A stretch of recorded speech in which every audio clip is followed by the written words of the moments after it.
I give you the elusive and endangered Pacific Northwest tree octopus.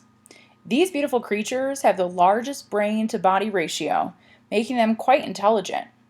They even have eyesight comparable to humans, making it simple for them to see their prey and their environment. Sadly, these animals are on the brink of extinction due to the extensive logging occurring in the Olympic rainforest near Seattle, Washington. Do you smell that? It almost smells fishy in here.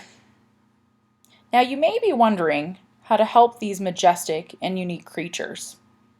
Well, guess what? You can't, because they are a completely fictitious species who have helped serve the important purpose of teaching people to not believe everything they read. Gotcha! These days, our society is full of online articles that have no guarantee that they have been fact-checked. For all we know, the article that we could be reading could have been created by some guy named Bob living in his mom's basement. There's even been implications of online articles being written for political gain for the last presidential election. So what are we supposed to do? Are we not supposed to use online resources and go back to only using books? Are we not supposed to be up to date with what's on social media? No way! We should be armed with a method that helps us make sensible choices when reading and researching online articles. The method that we're going to learn about today is called the CARP test.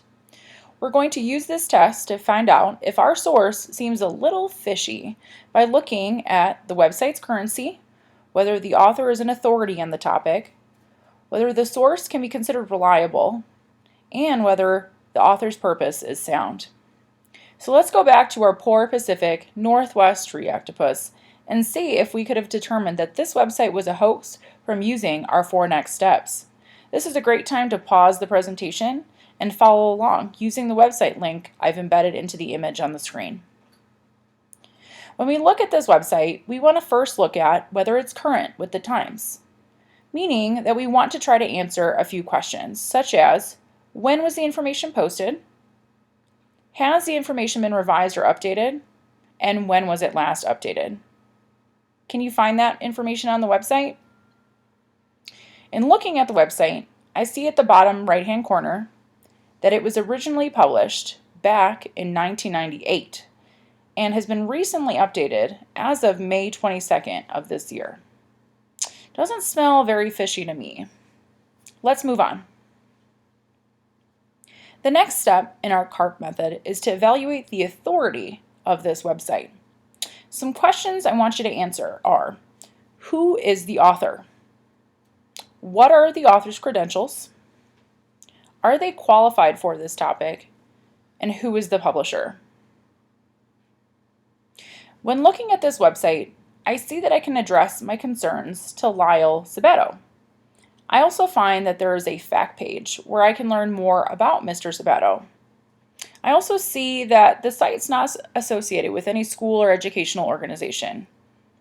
I think I'm starting to smell something fishy.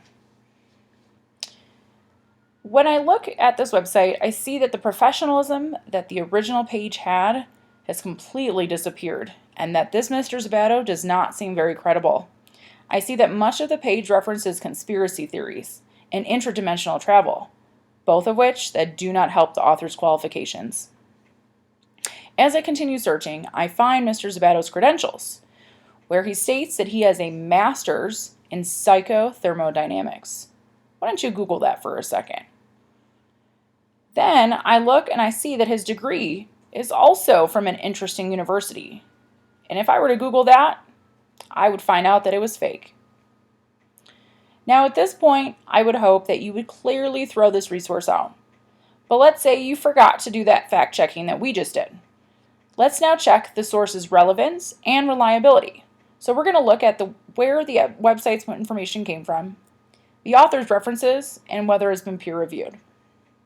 When looking at this website, I find no references about the information except those that refer back to Mr. Sabato's own personal blog.